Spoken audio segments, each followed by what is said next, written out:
दोस्तों एक रिवायत में है कि हज़रत उमर फ़ारूक रज़ियल्लाहु ताला अन्हु के साथ हज़रत काब रज़ियल्लाहु ताला अन्हु तशरीफ़ फरमा थे कि एक औरत आई और हज़रत उमर फ़ारूक रज़ियल्लाहु ताला अन्हु से कहने लगी, हे अमीरुल मोमिनीन, मेरा खावन बहुत नेक है, इबादत गुजार है, सारी रात तहज्जुद पढ़ता है और दिन में रोज़े रखता है।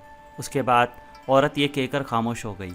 हज़रत उमर फ़ारूक रज़ियल्लाहु ताला अन्हु बहुत हैरान हुए कि आखिर औरत क्या कहने आई है। उसने फिर ये बात दोहराई, मेरा खावन बहुत नेक है, सारी रात तहज्जुद में गुजार देता है और दिन में रोज़े रखता है। हज़रत उमर फ़ारूक रज़ियल्लाहु ताला अन्हु उस औरत की ये बात समझ ना सके और वो इस पर सोचने लगे। पास ही बैठे हज़रत काब रज़ियल्लाहु ताला अन्हु फरमाने लगे, ए अमीरुल मोमिनीन, इस औरत ने अपने खावन की बहुत ही अच्छे अंदाज में शिकायत की है। ये सुनकर हज़रत उमर फ़ारूक रज़ियल्लाहु ताला अन्हु ने कहा, ये शिकायत वो कैसे? तो हज़रत काब रज़ियल्लाहु ताला अन्हु ने फरमाया, ए अमीरुल मोमिनीन, जब वो सारी रात नमाज़ पढ़ता है, तहज्जुद पढ़ता है और सारा दिन रोज़े रखता है, तो फिर बीवी को वक्त कब देगा?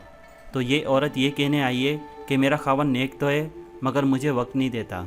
चुनाचे हज़रत उमर फ़ारूक रज़ियल्लाहु ताला अन्हु ने जब ये सुना तो उस औरत के खावन को बुलवाया। उसका खावन भी वहाँ पर आ गया और उससे जब इस बारे में पूछा गया तो उसने कहा कि हाँ, मैं इबादत करता हूँ, रात को तहज्जुद पढ़ता हूँ और दिन में रोज़े रखता हूँ, वगैरह वगैरह। हज़रत उमर फ़ारूक रज़ियल्लाहु ताला अन्हु ने जब उससे ये सुना तो हज़रत काब रज़ियल्लाहु ताला अन्हु से कहा कि आप ही फैसला करें। हज़रत काब रज़ियल्लाहु ताला अन्हु ने उस शख्स से कहा कि देखो, शरन तुम्हारे लिए ज़रूरी है कि तुम अपनी बीवी के साथ वक्त गुजारो, हंसी खुशी के साथ रहो और हर 3 दिन के बाद अपनी बीवी के साथ हम बिस्तरी करो। खैर ये सुनकर तो वहाँ से मियाँ बीवी चले गए, उन्हें रहनुमाई मिल गई। इसके बाद हज़रत उमर फ़ारूक रज़ियल्लाहु ताला अन्हु ने हज़रत काब रज़ियल्लाहु ताला अन्हु से पूछा कि आपने ये शर्त क्यों लगाई कि हर 3 दिन के बाद बीवी से हम बिस्तरी करो? उन्होंने कहा कि देखें, अल्लाह पाक ने मर्द को ज़्यादा से ज़्यादा 4 शादियों की इजाज़त दी है।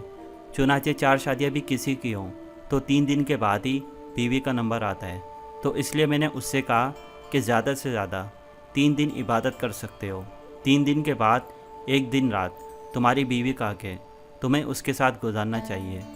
दोस्तों ये वाक़या तो मुकम्मल हो गया, मगर शायद आप लोगों के जहनों में ये सवाल आ रहा होगा कि जो शौहर किसी मजबूरी के तहत, किसी काम के तहत या किसी कारोबार की वजह से अपनी बीवियों से दूर रहते हैं, किसी दूसरे शहर या किसी दूसरे मुल्क में होते हैं, 2-3 साल काम करते हैं और अपनी ज़ौजा को वक्त नहीं दे पाते, तो वो उस सूरत हाल में क्या कर सकते हैं?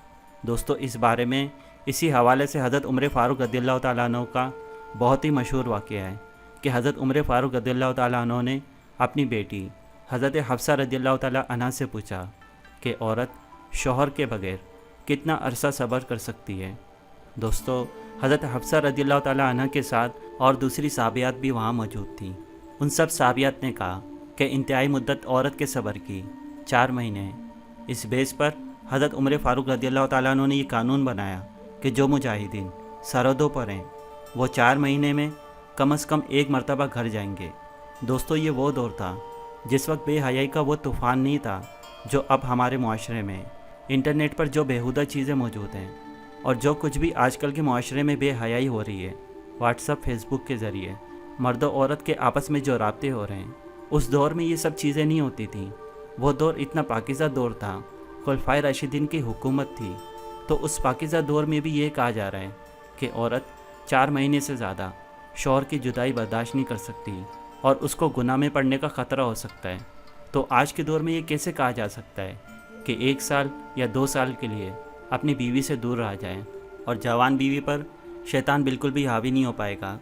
दोस्तों बीवी से दूर रहना जायज़ तो है, साल क्या आप 10 साल भी दूर रह सकते हैं बीवी की इजाज़त से, लेकिन ये चीज़ मुशाहिदे के भी ख़िलाफ़ है जो आजकल लोगों के मुशाहिदों से सामने आ रही है और तक़वा के भी ख़िलाफ़ है। तो फ़साद से बचने के लिए ज़रूरी है कि कम से कम 4 महीने में 1 मरतबा अपने घर का चक्कर ज़रूर लगाएं या अपनी ज़ौजा को अपने साथ बाहर मुल्क लेकर चले जाएं। और अगर आप ऐसा नहीं कर सकते और आप किसी भी गुनाह में पड़ गए, और ज़रूरी नहीं कि मर्द ही गुनाह में पड़े, बल्कि ये ख़तरा औरतों के लिए भी है जो 2-3 साल तक अपने शौहर के बगैर रहती हैं, तो वो अपनी ख्वाहिशात पर कैसे काबू पाएंगी? तो दोस्तों बेहतर यही है कि अपनी ज़ौजा को अपने साथ ही रखना चाहिए جہاں تک جائز ناجائز کی بات ہے، اگر بیوی اجازت نہ دے تو آپ 4 مہینے سے زیادہ بیوی سے دور نہیں رہ سکتے، اور اگر بیوی اجازت دیتی ہے لیکن آپ کو غالب گمان ہے کہ وہ کسی برائی میں مبتلا ہو جائے گی، تو بھی آپ کے لیے باہر ملک جانا جائز نہیں۔ یا تو زوجہ کو اپنے ساتھ رکھا جائے یا اپنے ہی ملک میں جاب تلاش کی جائے۔